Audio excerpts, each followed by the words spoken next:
presidente da Câmara, Arthur Lira, é primo de Joãozinho Pereira, chefe em Alagoas da Codevasf, que distribui tratores para a Conagreste, cujo vice-presidente é seu primo Teófilo Pereira, prefeito de Craíbas, que é filho do velho Adelmo Pereira, um invasor de terras e irmão do velho João José Pereira, o prefeitão de Junqueiro, que é pai de Joãozinho Pereira e de Pauline Pereira, que já foi prefeita de Campo Alegre e contratou o frigorífico Dom Grill, que é do Nicolas Agostinho Pereira, filho da Noêmia Pereira, irmã de Teófilo Pereira e secretária de Educação em Teutônio Vilela, onde o prefeito é outro primo, Pel Pereira, vice-presidente da Cone Sul, que recebe trator da mesma Codevasf, do primo Joãozinho Pereira, com a ajuda do mais poderoso representante do clã,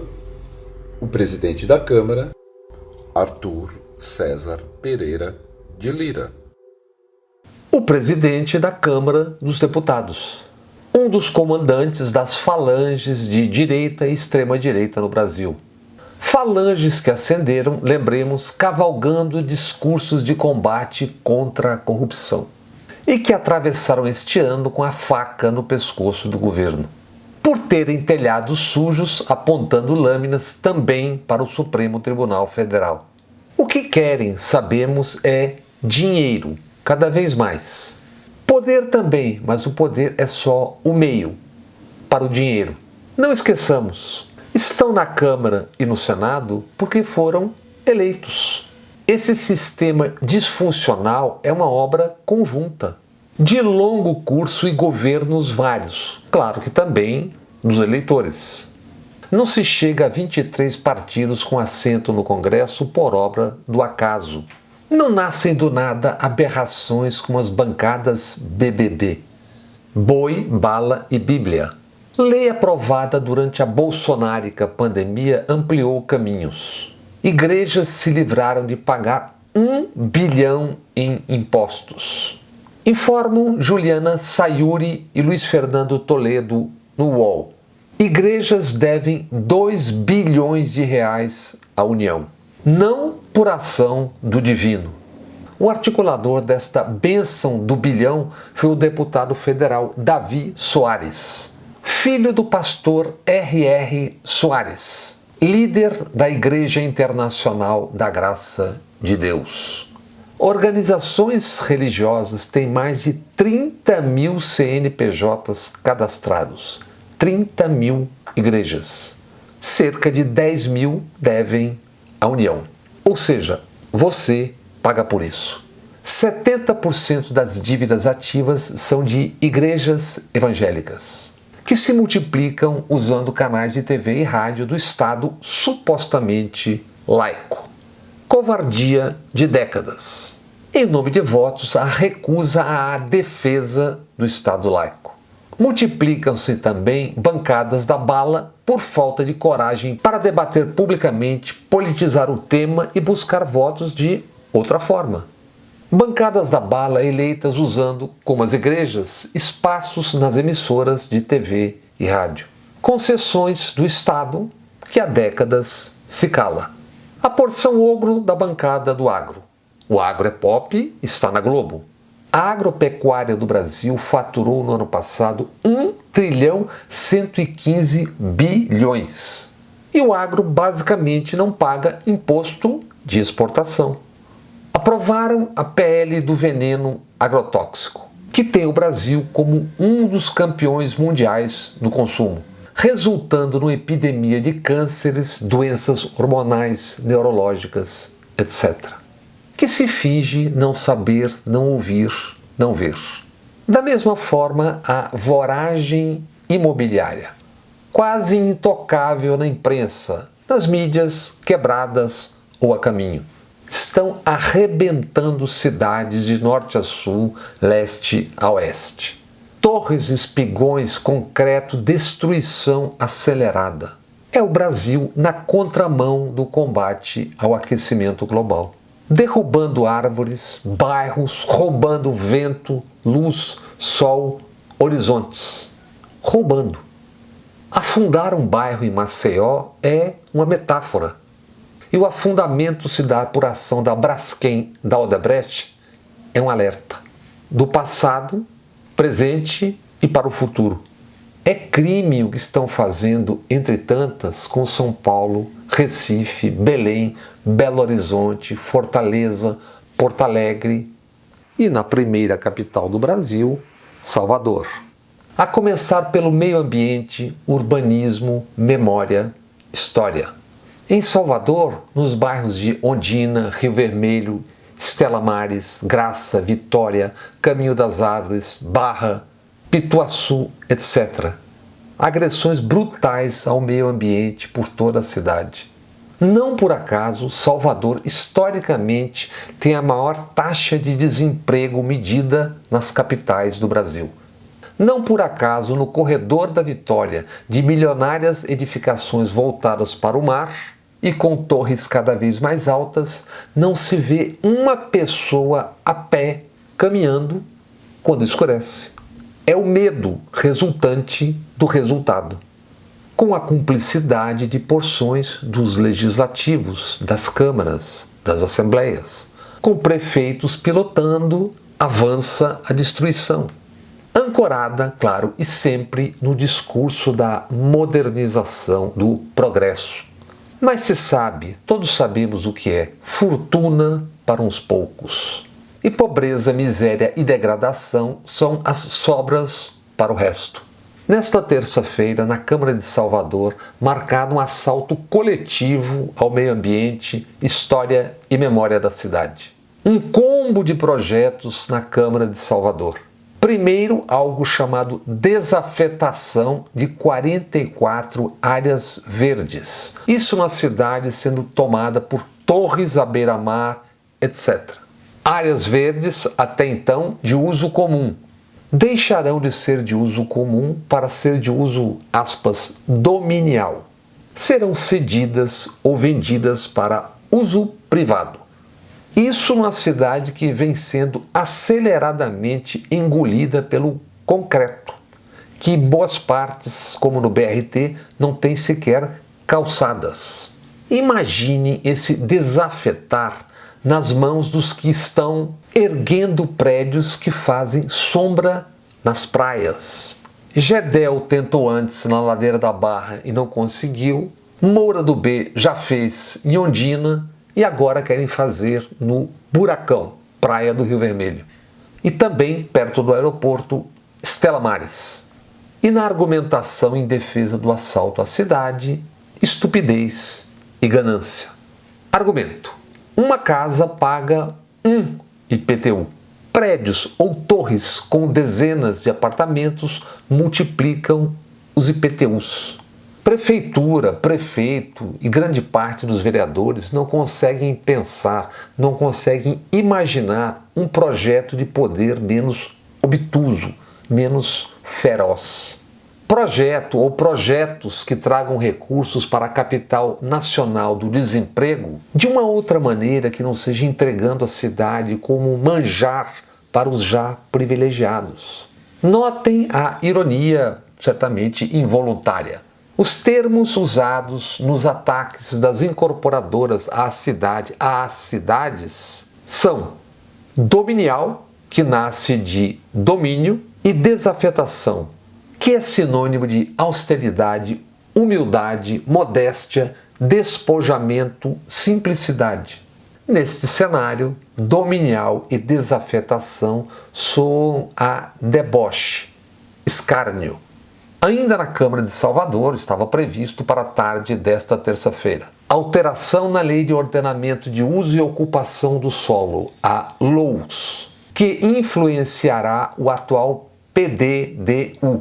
PDDU, sucessor de um dos tantos planos diretores de tantas outras denominações. São ciclos da entrega de nacos da cidade para os de sempre. Quando pega mal e se torna escândalo, é só trocar. Trocar não o método, que é o de sempre, esse que estamos narrando. Troca-se o nome dado à cobertura para o assalto. Plano diretor, depois PDDU, LOUS, etc. Siglas para enganar otário.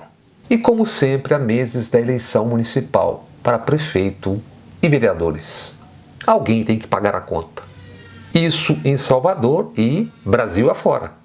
Salvador, que Gregório de Matos e Guerra, o Boca do Inferno ou Boca de Brasa, já assim definia no século XVII. De 2 Fs se compõe esta cidade, a meu ver. Furtar. Outro, bem, vocês imaginam, porque só dá para dizer quando tirarem as crianças da sala. 380 anos de escravização deixaram marcas profundas. Pobres e miseráveis, que se virem. Indiferentes ou com temor reverencial diante de sinhozinhos e sinhazinhas. Milionários arrogantes, insaciáveis, ferozes. E agora uma nova leva voraz, devorando a cidade. São conhecidos como os menudos. Enquanto isso, lá embaixo, no tráfico e facções, jovens sem nada ou quase nada, se matando. De maneira geral, muita valentia física proporcional à covardia moral. O Ministério do Meio Ambiente tem uma tarefa gigantesca no Brasil. Como sabemos, sob ataque, o Cerrado, Pantanal, Amazônia, Caatingas. Mas as cidades também não são parte do meio ambiente? Quanto custará ao Brasil esse ataque às cidades em plena era de aquecimento global? E o ministério chamado das cidades existe para quê? E os ministérios públicos estaduais e o federal? E os institutos de preservação da história, memória, ambiente? Qual é, na prática, a função? Imprensa, mídias corporativas, já sabemos. São parte do jogo, fingem não saber de nada, país afora. Visível já há décadas deterioração em instituições de poder. E os anos Bolsonaro e militares precipitaram o vale tudo. Jogos de futebol nos grandes estádios com uma só torcida. Porque o poder público renunciou. Não consegue identificar, condenar e afastar dos estádios os agressores. Nas ruas, idem. Em lugar da lei, chacinas. Tantas vezes com a presença de polícias. Em Copacabana, bolsoboys atacando pivetes assaltantes. Polícia, Copacabana é longe, Bangu é bem mais perto. 5 ex-governadores e um ex-prefeito já foram presos. Brasil afora, facções ocupando territórios.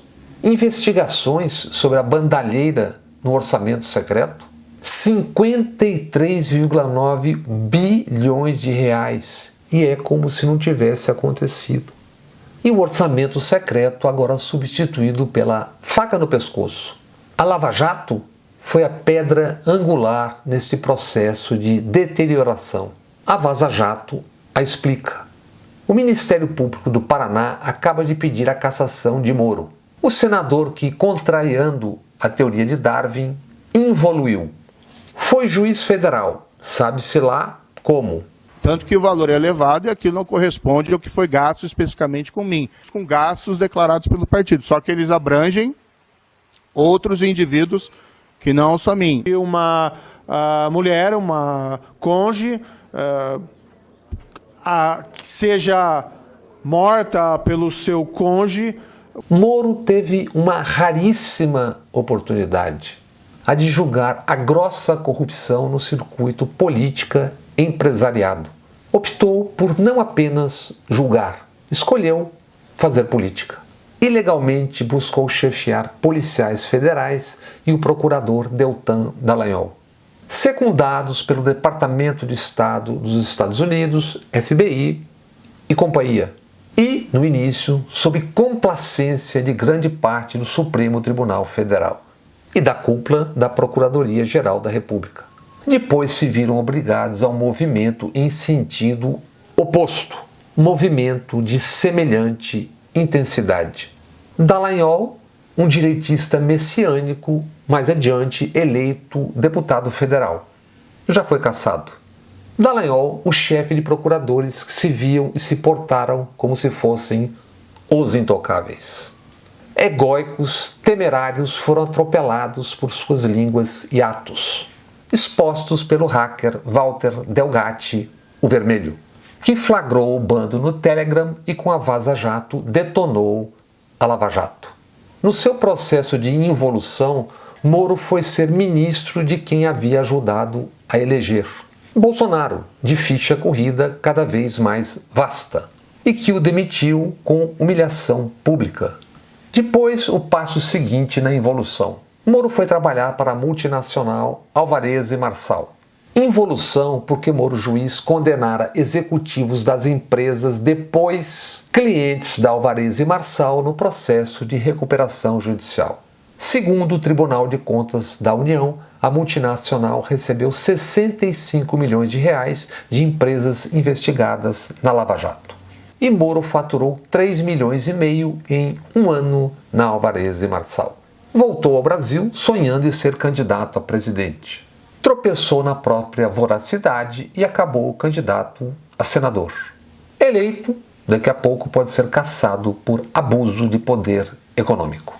Medíocres, Moro, Dallagnol e companhia foram peças numa engrenagem, que logo, na infantaria, agregou largos setores da imprensa. E perfiladas naquele tempo de farsas e mentiras, as Forças Armadas e comandantes. Giuliano da Empoli, que escreveu o livro Os Engenheiros do Caos, é autor do romance O Mago do Kremlin.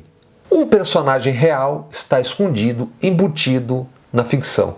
O real é Vladislav Surkov, que foi eminência parda na ascensão de Vladimir Putin na Rússia. Na ficção, Surkov se torna o personagem Vadim Baranov, uma narração do coração e vísceras do poder. E muito do que é fato na Rússia, hoje é fato também mundo afora. À página 198, Baranov conversa com o dono de empresas de catering e dono de restaurantes, por isso chamado e conhecido como o chefe de Putin. O líder daquele grupo da Rússia, Wagner Prigozhin, é a inspiração para o personagem. Prigozhin, aquele que no primeiro semestre deste ano comandou um motim que tinha como alvo o ministro da Defesa da Rússia, Sergei Shoigu. Em agosto último, 2 meses depois da rebelião do motim, Prigozhin se foi. Seu jato, da Embraer, caiu, matando Prigozhin e mais 9. No romance O Mago do Kremlin, Baranov, o Surkov da vida real, ensina ao Prigozhin ficcionado. Como você faz quando quer partir um arame? Você o dobra para um lado e para o outro. É o que faremos.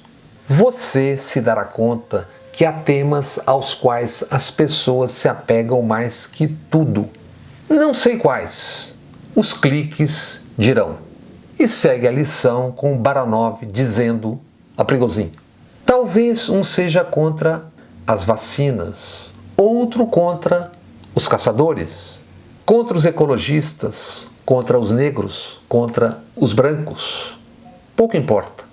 O essencial é que cada um tenha algo que lhe seja muito importante e alguém que o enraiveça.